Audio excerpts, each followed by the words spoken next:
É uma pena, cara. Mas eu me preocupo com essa equivalência moral. A gente teve uma discussão, a última vez que a gente esteve junto aqui online foi antes da eleição, não tinha tido nem o primeiro turno.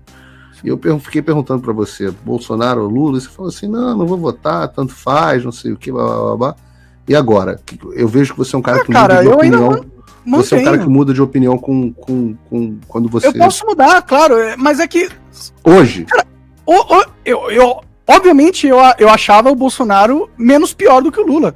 Tanto que eu fui na super live do Bolsonaro e falei várias vezes que, cara, se você for votar, eu acho que você deveria votar no Bolsonaro em vez do Lula. Eu falei isso várias vezes. Então, muitas pessoas ficam colocando na internet como se eu tivesse sido isentão, quando na verdade... eu acho que teve um processo seu de caminhada em direção a essa posição. Não, realmente não é equivalente, não é tanto faz. O Bolsonaro e o Lula são diferentes. Sim, mas ao mesmo tempo eu não votei Lula porque eu não fui votar, entendeu? Porque eu não acredito nisso, né? No sistema político, eu não acredito. O Bolsonaro era presidente e eu fui censurado, pô. Entendeu? O que a gente tá... Eu também. Minha censura aconteceu no governo Bolsonaro. Pois é, então... E aí ele ganhar... Mas não por causa do Bolsonaro.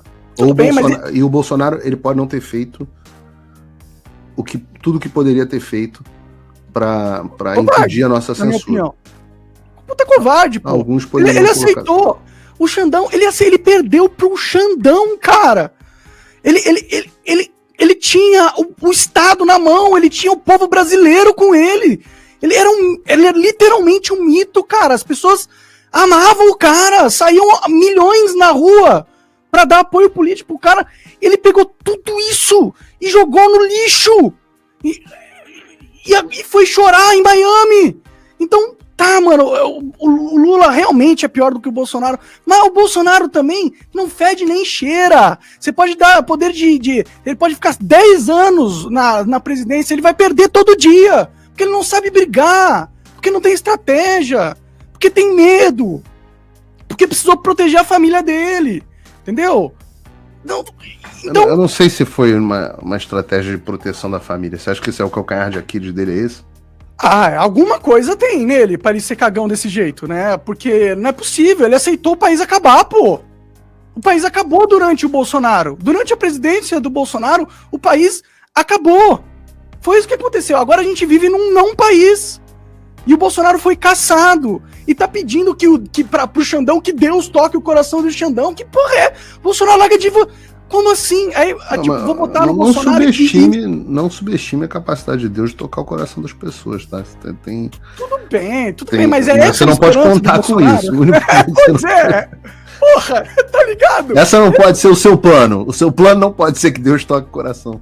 Pois é, cara. Deus já fez muito pelo Bolsonaro, sobreviveu a facada e tudo mais, tá ligado? Agora não tá na mão de Deus, tá na mão dos homens. É a gente que tem que resolver essa bagunça. Deus aí, muitas vezes age através dos homens. Esse é o caminho. Pode crer. Você pensa o seguinte, eu sei que você não é a tua praia, mas eu vou dar um exemplo aqui. Quando o povo hebreu estava escravizado no Egito, Deus agiu pelo contrário. Deus levantou um homem, que foi Moisés. Deus levantou um homem para defender o seu povo. E em vez de agir para favorecer, para tocar o coração do faraó, para o faraó libertar os judeus, a Bíblia diz que Deus agiu para endurecer o coração do faraó. Então só que Deus estava do lado de Moisés, e Moisés teve coragem de acreditar que Deus estava do lado dele. Agora, Deus usando os homens para agir e para realizar o seu plano no mundo, né? Então... Então, é por isso que eu ficava com aquele negócio que tanto faz o Bolsonaro ou o Lula, entendeu? Porque o Bolsonaro não era um aliado efetivo para impedir a destruição do país, entendeu? Talvez ele foi até o cara que permitiu. Talvez se fosse um cara mais forte que o Bolsonaro, não teria acontecido o que aconteceu, entendeu? Então, sei lá, a gente ficar dependendo do Bolsonaro como se a solução fosse partir dele, sair dele, eu acho que é um erro, na minha opinião, entendeu? Sinceramente. Eu sou totalmente contra a cassação dele. Eu acho que se a gente vivesse num país de verdade, ele deveria ter o direito de de concorrer novamente. Eu acho que ele é, inclusive, o cara mais provável de ganhar uma eleição, se concorrer. Mas, ao mesmo tempo, eu não tenho esperança que se ele ganhasse as coisas iam mudar pra melhor, entendeu? Porque ele já ganhou e as coisas só pioraram. Aí a gente fica sem esperança, pô. Você acha que talvez não seja porque ele não tivesse, não só uma questão de coragem, ele não tivesse força o suficiente para confrontar um sistema tão forte? Você estava falando agora há pouco que os caras são os donos do mundo, porque tem muita gente por trás dele que estava junto, etc, etc. Você não acha que talvez o Bolsonaro simplesmente não fosse forte o suficiente? Pode ser, com certeza não foi forte o suficiente, né? Mas eu acho que é possível alguém ser forte o suficiente, entendeu? A questão tem que estar a pessoa certa ali. O Bolsonaro... Mas você vê alguma pessoa certa no Brasil? Você não acha que o Bolsonaro foi o melhor que a sociedade brasileira conseguiu produzir naquele momento, em 2018? Pode até ter sido, mas o melhor não foi o suficiente, entendeu? Pô, o nosso melhor é o cara que põe o Aras na Procuradoria-Geral da República. O Lula manteve o Aras, pô. Não, o Lula não manteve o Aras. A eleição do Aras é agora. A eleição agora é do procurador em setembro. Ah, entendi. O Lula vai tirar o Aras. Vai tirar? Provavelmente vai colocar o irmão do Flávio Dino. Meu Deus do céu, aí fudeu. Cara, olha só, eu vou fazer uma coisa que é absolutamente impopular, mas o Aras fez um trabalho absolutamente espetacular. Por quê? Eu vou te dizer por quê. Em primeiro lugar, o Aras não entrou nos inquéritos, na maioria deles, dos inquéritos do Xandão. Então, o Aras era o cara que impedia que o Xandão transformasse seus inquéritos em ações penais.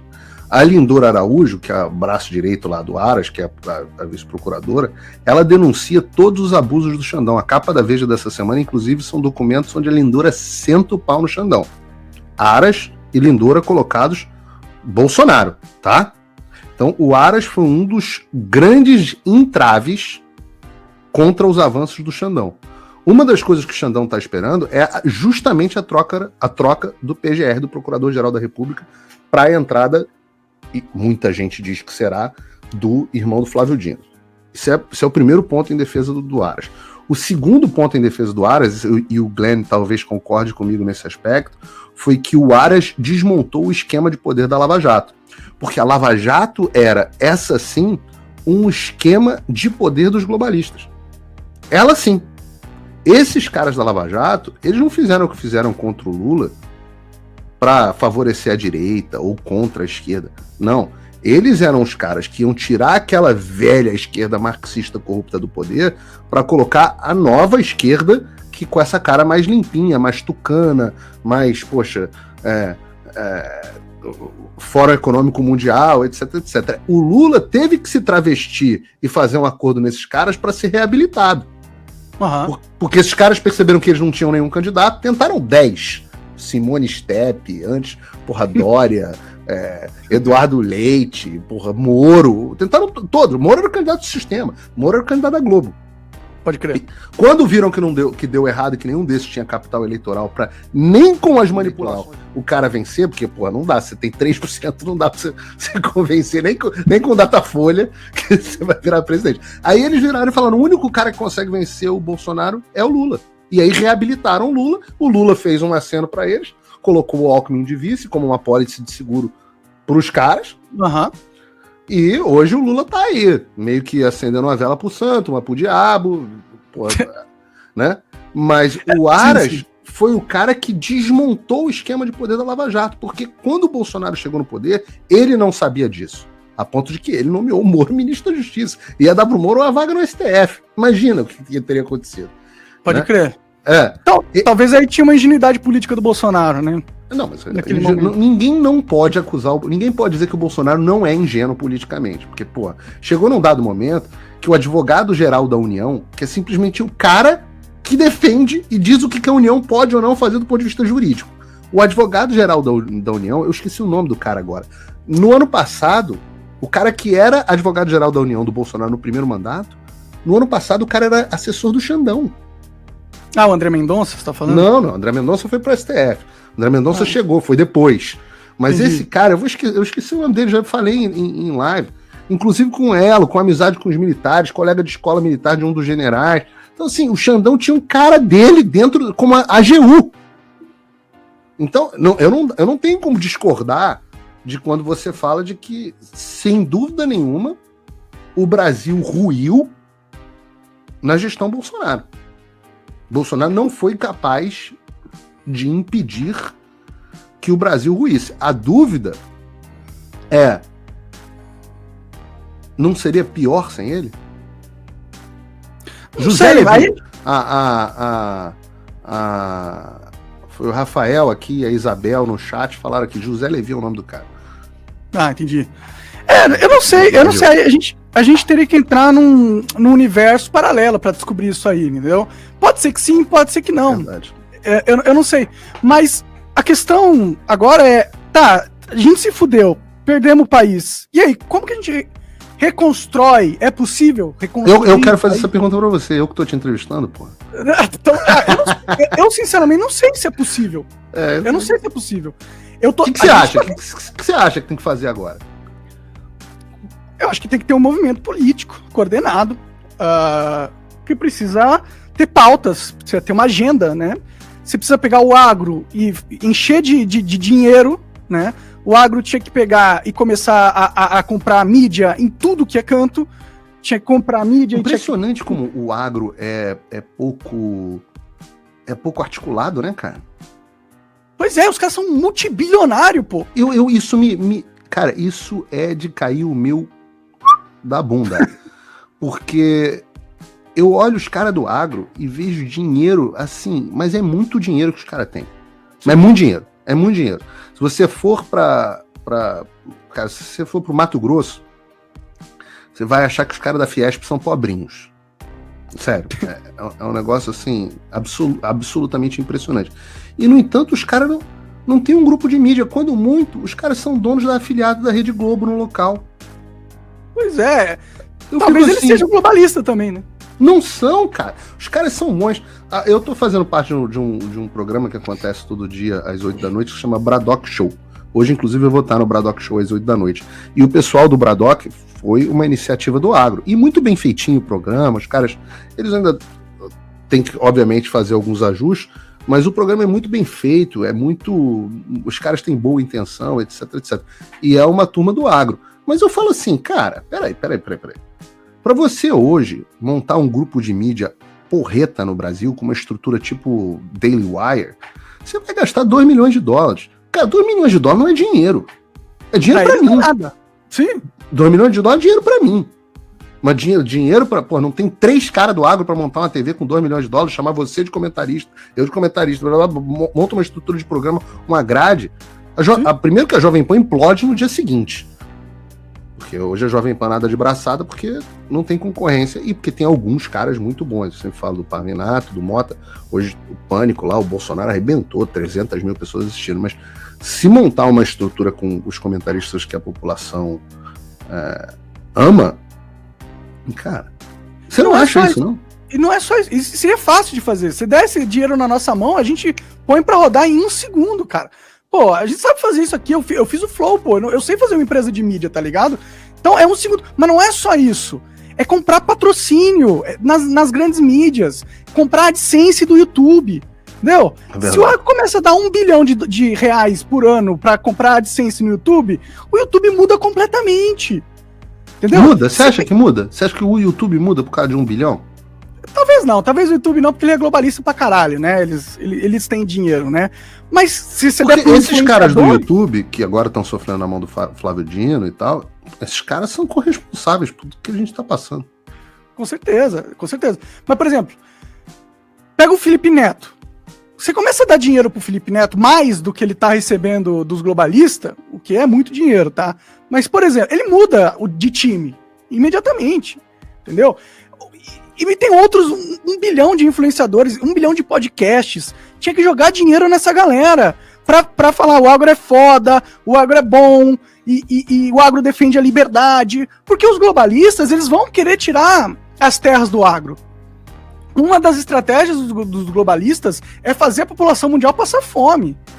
Eles compram, o Bill Gates já comprou a maioria das terras. Eles odeiam o agro. Eles são inimigos do agro. E o agro precisa acordar e perceber que o seu inimigo tem um esquema de mídia gigantesco, de décadas, que ele controla, e é através da narrativa que ele vai te impor derrotas políticas. É isso ele mesmo. vai te colocar taxa de carbono, falar que marco indígena, vacas, entendeu? Marco temporal indígena. Marco temporal indígena, cara. Os caras conseguem, só eles falam, aí os caras conseguem calar todo mundo e impõem todas as pautas, cara. Todas as pautas. Vai ter pauta de limitação de fertilizante, vai ter pauta de limitação de agrotóxico. Semente, só vai comprar pra poder ser só a semente do que nego não Monsanto, sabe. vai poder comprar. Essa semente ruim que você cresce o negócio e depois não dá mais semente. Não, e que no Brasil não funciona. Inférteis. O Brasil não funciona, cara. A produtividade do Brasil, o Brasil ter se tornado um fenômeno, quarto produtor de comida do mundo, o maior produtor de soja do planeta, etc, etc, é um fenômeno da ciência. Embrapa, é um trabalho de anos e anos, porque o solo brasileiro, ele é altamente, tem uma alta necessidade de fertilizante para plantação, não é um solo naturalmente bom. Uhum. Entende? Então sim, você, sim. Quantidade de fertilizante, as sementes precisam ser modificadas. Eu gosto de me alimentar de forma saudável, mas quando as pessoas começam a entrar nessa, só vou comer orgânico, não pode ter transgênico, não sei o que, blá, blá, blá, eu falo assim, cara, primeiro que você vai matar o mundo de fome. Segundo, que assim, e essa pauta é uma pauta propositalmente colocada para ferrar com o Brasil como produtor de comida. Sim, sim. Mas o cara do agro nem sabe que essa discussão está acontecendo.